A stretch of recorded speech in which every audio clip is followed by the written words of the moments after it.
Automation Nation, Automation Nation, Automation Nation, around the nation. Automation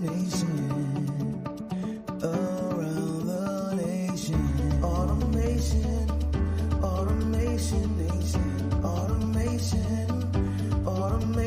Nation, Automation Nation, around the nation, around the nation, around the nation. Welcome to the Automation Nation podcast, the show for business leaders, tech aficionados, and those who are just simply curious about where technology and business are going. Automation Nation is your gateway to understanding automation, AI, and the future of business. Don't get left behind. Tune in now and subscribe for more. Welcome to the Automation Nation podcast, ladies and gentlemen. We are back for another fantastic conversation. I'm your host, Rob Howes. I got a great guest sitting virtually across the world, but really in the same virtual living room. Did you know that, Sam, that we are all in actually the same virtual living room, no matter where we are? That's what I like about it. And that's what I love about technology, because it allows us to do things that's just out of this world. And Sam is a guy who knows about things that are out of this world. He has a massive educational background and business background when it comes to things. I'm going to read a little bit of his bio just so we can get a little understanding about who this gentleman is. And then we're going to get into a good conversation. Listen, if you're watching this, thank you. YouTube, LinkedIn, or Twitter X. And I think we're even doing and also if you're listening to this on the podcast or the Spotify or iTunes, remember to connect with our guests. You can connect with them in the description. All right. Anything we talk about, you can get the answers to your questions, and you can get the resources that we're talking about just by going down there. Okay. So Sam Sammane envisions a world where the rapid advancements in AI and technology are harnessed for the greater good. I love that. Leading to a new age of global prosperity. Okay. He is a seasoned entrepreneur with multiple success exits, an academician with a rich blend of expertise in applied physics, digital circuit design, and nanotechnology, one of my favorites, formal methods, life science, and business. Sam Sammane, welcome to the Automation Nation podcast, my friend. Hello, thank you for having me. Well, man, it's a pleasure, and it's going to be a pleasure for all those who are listening, because, man, you got a lot of experience in this space, man, and I'm curious to see what the future looks like for you, what you're doing to help create the future. But before we get there, man, we ask all of our guests, Sam, this question, because we're powered by Simply Automate, right? And so we have this question for all of our guests, and the first one is this: if you could simply automate one thing in your personal life, what would that be? One thing. One thing. Oh my God. Yeah. I think getting rid of accounting 100%. I don't check what's going on. Everything goes smoothly. Just automate all my accounting. Everything has exactly in and out. Let a robot take care of it, or and forget about it. Yeah, it's so funny. That's good. That's a good one. And the very interesting thing about that is every guest that I've had on here, everything they've ever wished for is either here or will be here within the next couple of years. Everything. I was like, there hasn't been one thing. I was like, wow. I mean, that's how fast things are moving, Sam. Speaking of which, what sparked you and your initial interest in this whole AI and technology? Like, let's talk about who Sam is and like what brought you to this point.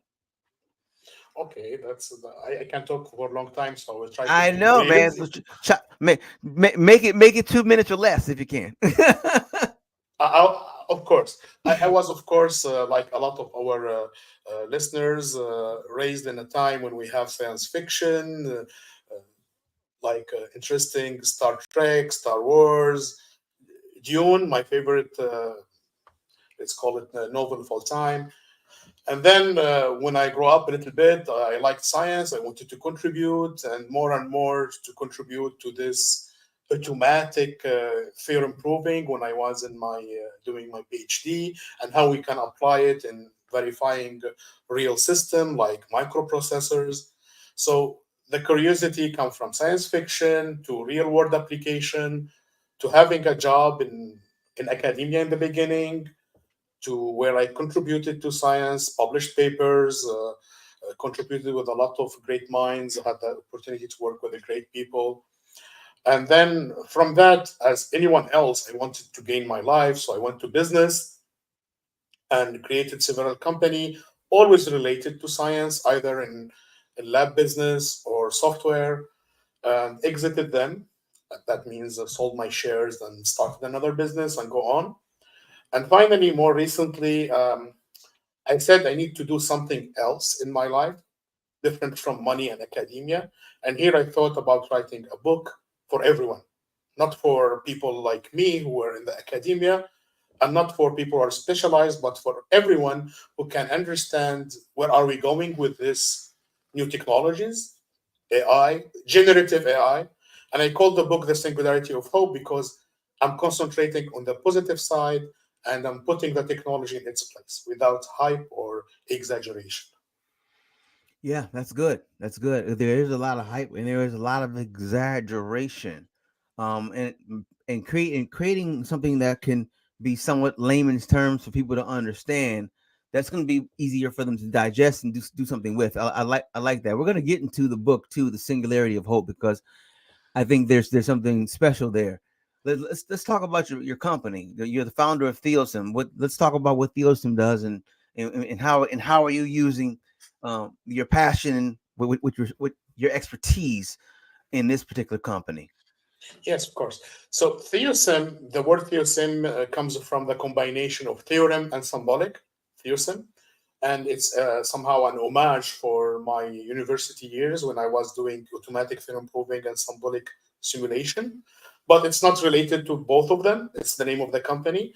So we are creating tools that will simplify how we use AI in a real approach with a human touch. So practically, I tell people there is more than 6,000 tool in AI right now, and our tool, which will be the tool that will use them all in an easy way and put people in control.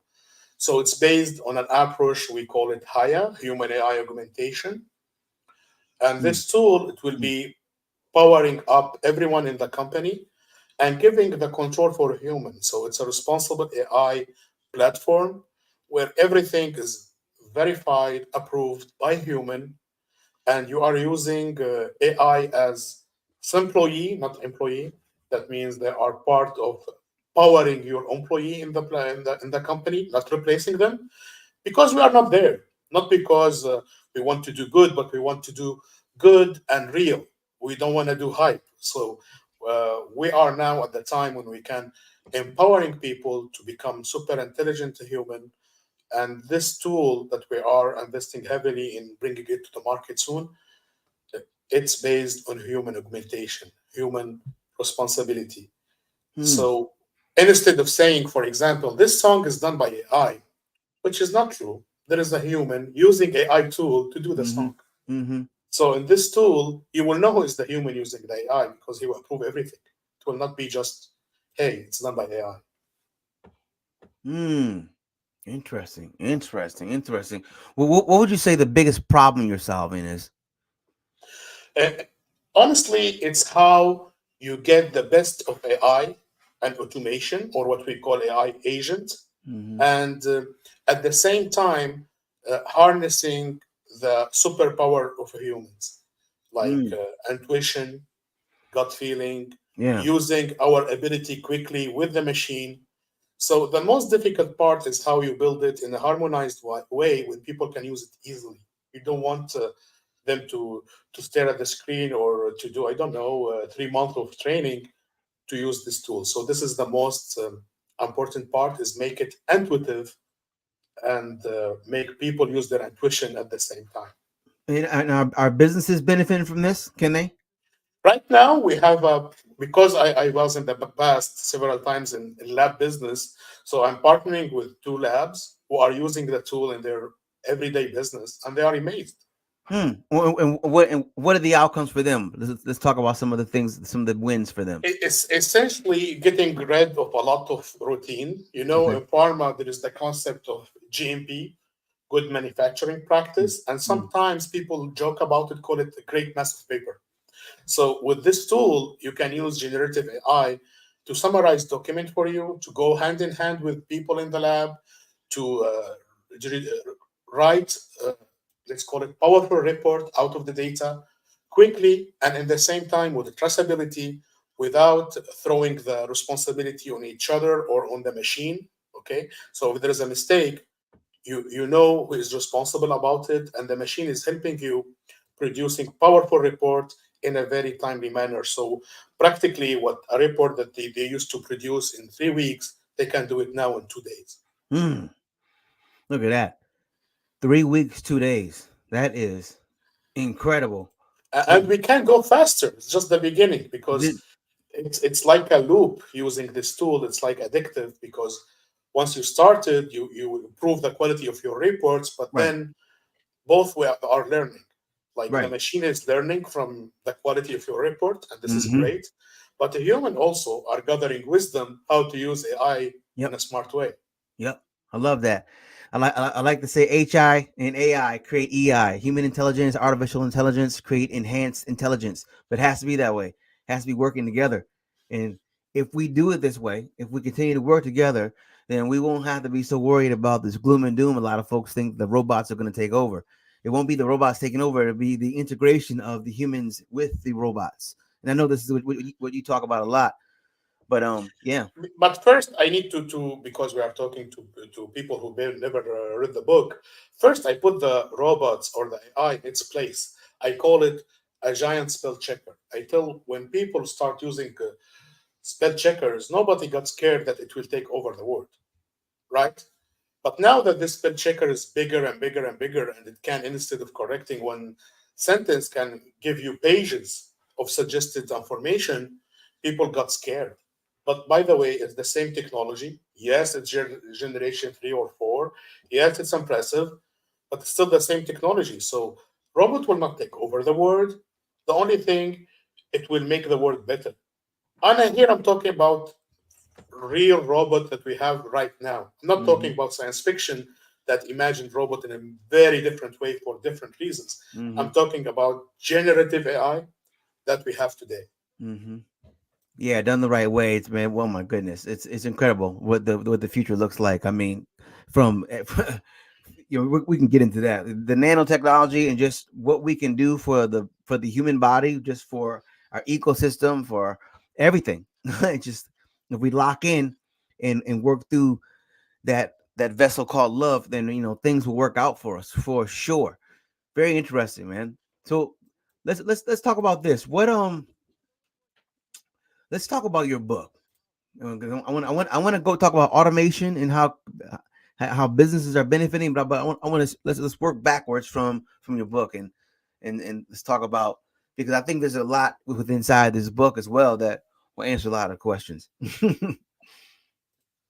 So, The Singularity of Hope uh, is a book about the reality of AI and how we can use it for the good of all human beings.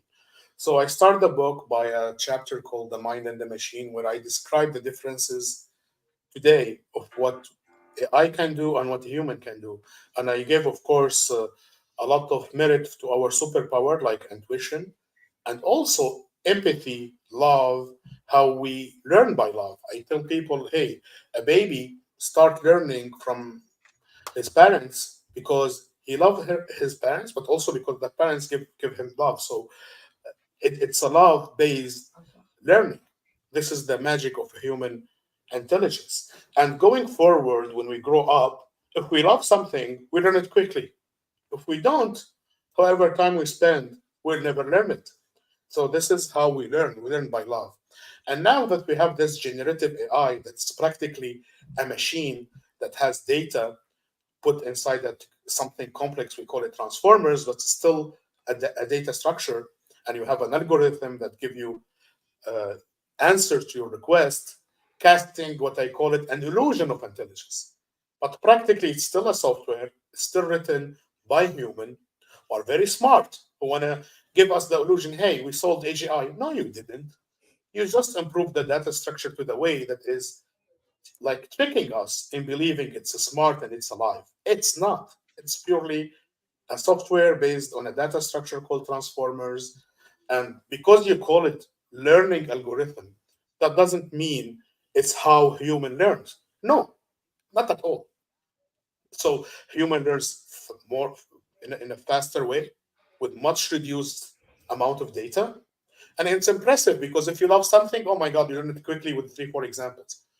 Try the same thing with the machine. No, you need a huge amount of data, time, machine learning, and most of the time also you need reinforced learning when we are cheating and using a human to teach the machine, but somehow using our superpower of educated guess. This Mm. is good, this is bad, this is so somehow we are infusing a lot of our intelligence in that software, but it's still a software. It's still far from what we call intuitively human intelligence.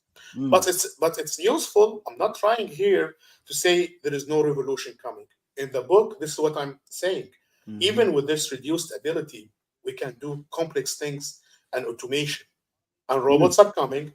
In my next chapter in the book, I talk about uh, the digital proletariat, and it's a term from workers that means digital workers, chatbot, but also drones, also automated vehicles that can Mm-hmm. drive themselves, Yeah. and a lot of jobs will disappear.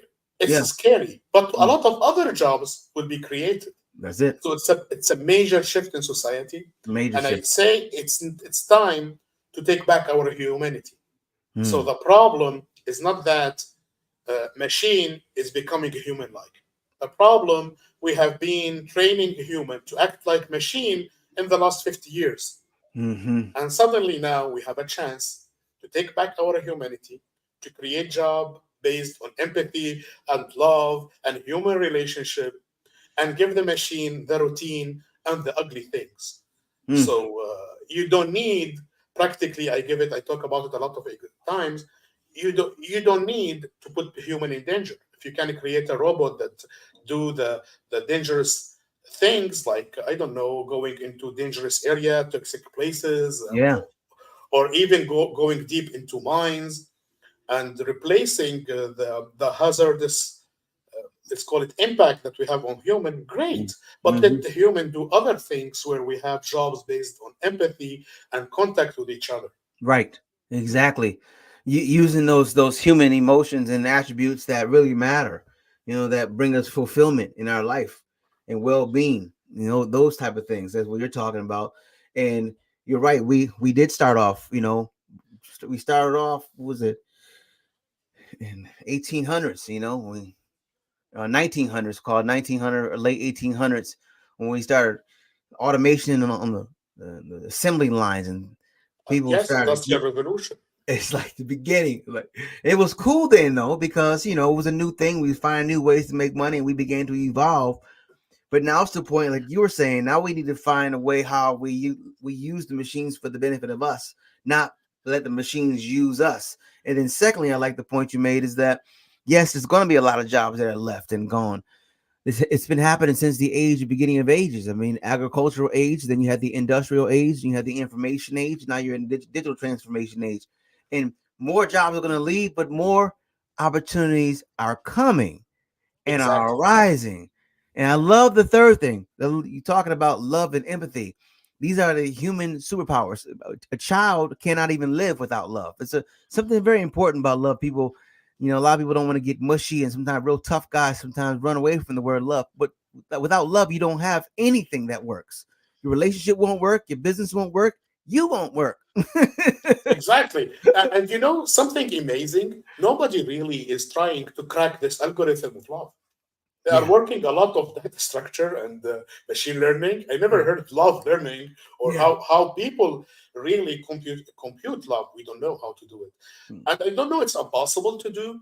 But I don't see reasonable and let's call it like credible research Mm-hmm. about how to mimic the learning by love that we have. Yeah. And I mean the all kind of love, because even if you are tough, That means you are protecting your family, you are protecting your people around you. So there is love. It doesn't mean the romantic love that we show sometimes in movies and give hearts and we say this is love. Right. No, love could be tough. You could be also a soldier protecting your country because you Right. love your country and family. Right. Uh, Without really mentioning a lot, love is one of the biggest engine of a human species. It's empathy, and now I think with generative AI, we have a chance to reprogram society, and it will happen anyway because the let's call it the machine jobs will come and take the let's call it the routine out of our life and give Mhm. us back our humanity. Because Mhm. what we will see, and it will be obvious for everyone, and I talk about it in chapter 3 and 4 in my book, that suddenly you will discover that a lot of jobs you can do automation, you can building robots, but a lot of things not. And here we are forced to put the human for creativity, for empathy, for intuition. So somehow we are retaking back our humanity Mm. and giving the machine what they deserve, routine and boring stuff. Boring stuff. Exactly. And And dangerous stuff too for in the case of mechanical robots or physical robots. yeah, yeah. That's it. That's good. That's good. Sam, what would you say some of the biggest benefits for businesses to automating their processes today? Because automation is a conversation people are talking about and it's happening fast. But like, let's just break it down to maybe some top two or three significant benefits from automating your processes from your experience. Yeah, first of all, it depends at which level, but let me talk about small business, my sweet spot. So for small businesses, essentially when you are do automation in your company, you are getting rid of somehow the small errors that could accumulate and kill the company. Because by doing automation for this kind of small stuff, all the day business, you will be sure to avoid like forgetting something, okay, and that will have a big impact. Of course, we need to be specific each business and each kind of businesses, but let's say avoiding small errors, uh, going fast, reduce cost, which is very important, and improve productivity. That means you will let your employee being more powerful and achieve more for your company. How about that, ladies and gentlemen? How about helping your employees become more powerful because you're empowering them, which is more valuable for the company. No, notice the word empowerment. I believe the word empowerment is the power from within. So a lot of times people are trying to find that power and strength, and you can help them by encouraging them and giving them resources that they need, and they become empowered. And now they have more value for themselves. And what does that mean, Sam? More value to be given. Exactly. In fact, once I started with this partner lab to try our new tool, uh, the CFO of the company asked me a very funny question. He told me, "Now, how many employee I can replace?" I looked at him. No one. You are not replacing anyone. You are empowering them, and your company will become more productive, better in the market, achieving better results, and suddenly your people will be empowered and happy to produce. They will not be bored.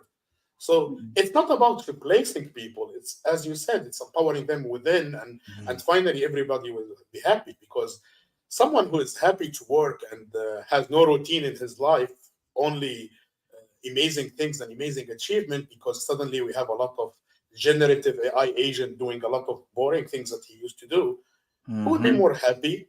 And believe me, a happy employee, it means happy and satisfied clients Oh my goodness. automatically. Direct connection. Direct, and that was going to be my next question. How have you seen automation influence the competitive advantage for companies? Obviously, well, if you got empowered employees, that's going to move your the needle a whole lot. But what else? How else has automation, from your experience, help companies become more like grab that advantage? First of all, we'll see it progressively right now. I will talk mostly about customer service. Customer service is one of the major problem in all companies because you want to satisfy all your customers, but at the same time you have limited resources. And unfortunately, it goes by peak. So most of the people will ask the same questions and make the calls at the same time. And other time they are either sleeping or no one here.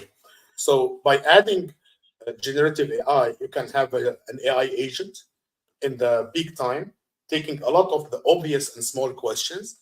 And you cannot cancel human because, to be honest, the generative AI has limited reasoning capacity.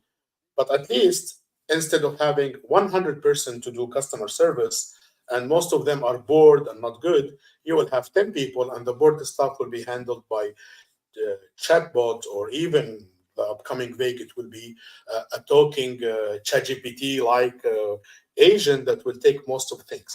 So in terms of productivity and also satisfaction of client and competition, that's amazing. Imagine a company that suddenly you don't need 45 minutes to talk to someone, you are talking immediately to an AI that solve 90% of your problems, because most of the problem, and this is only customer service, but you can go also to healthcare and imagine a helping AI agent that can help the doctor in his everyday things, from taking notes to summarizing the problems. And suddenly, the routine time of the doctor will be slashed by, I don't know, instead of 1 hour to 5 minutes, because the AI is doing all the other job, and Right. he will have more time for the patient, which is important. Which is So important. the impact will be amazing, but Mm, we need to take care of it. It will not happen by itself.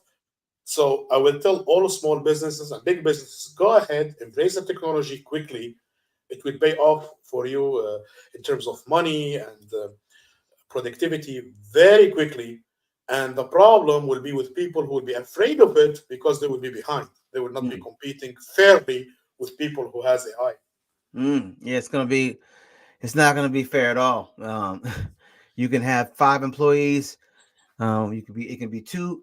Let's imagine two ice cream shops across the street from each other, but they both have 10 employees, right? But one also has 10 digital employees, what we call them.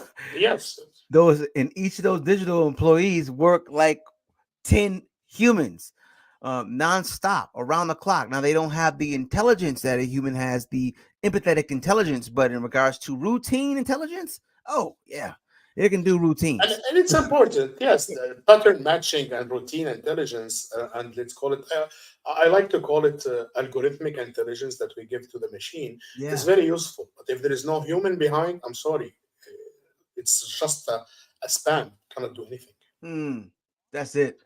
And Learn to by the think. way, I like the example of ice cream shop, but I think ice cream is based on empathy.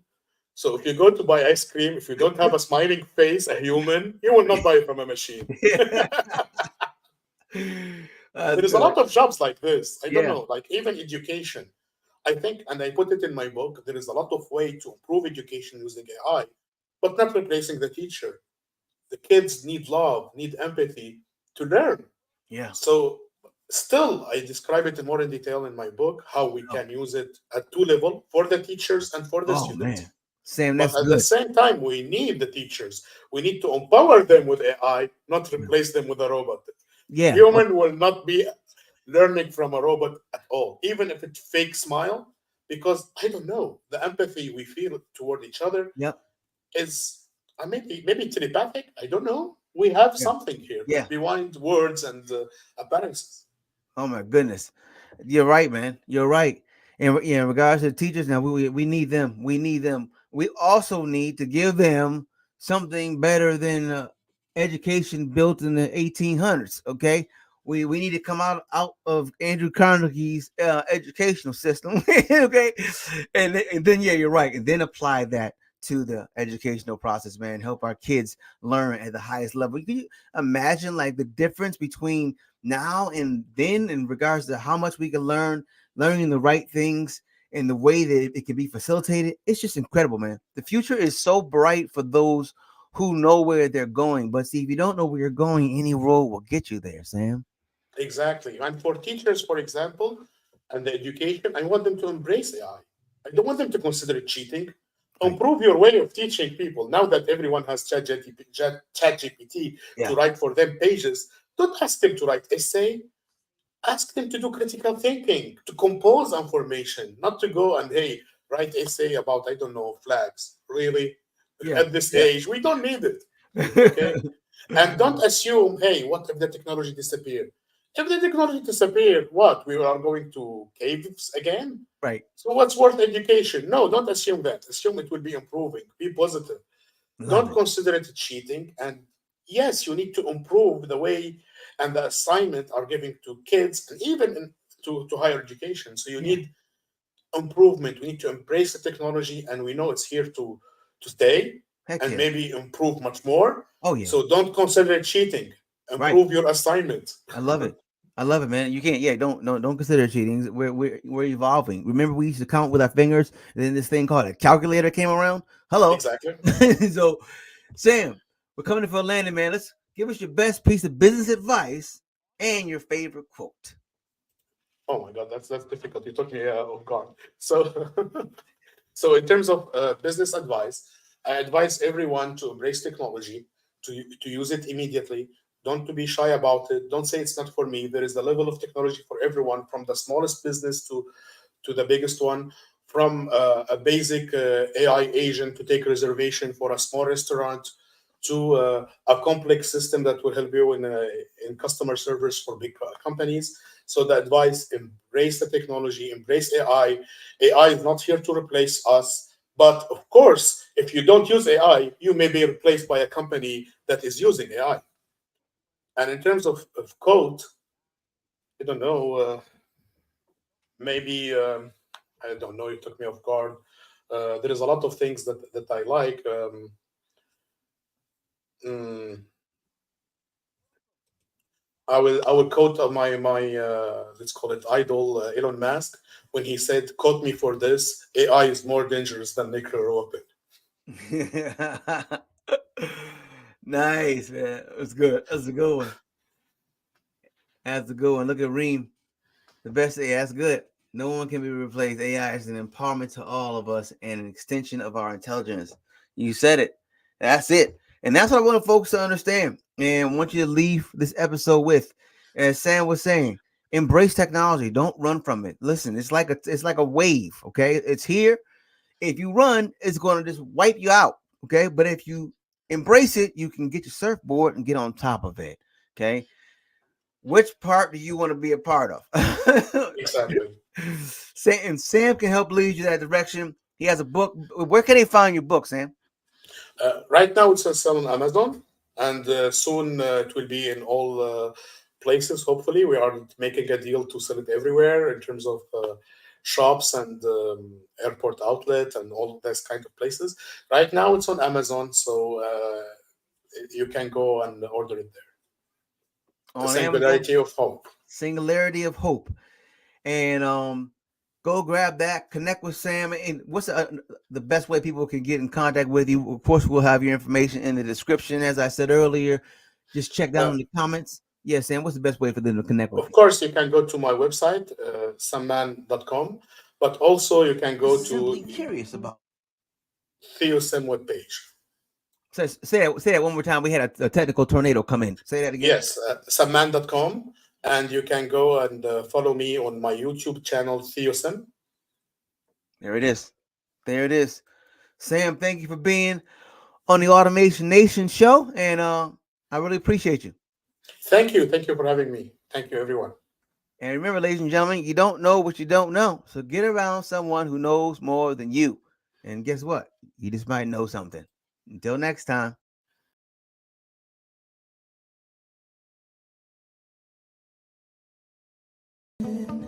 Automation Nation, Automation, Automation Nation, Automation.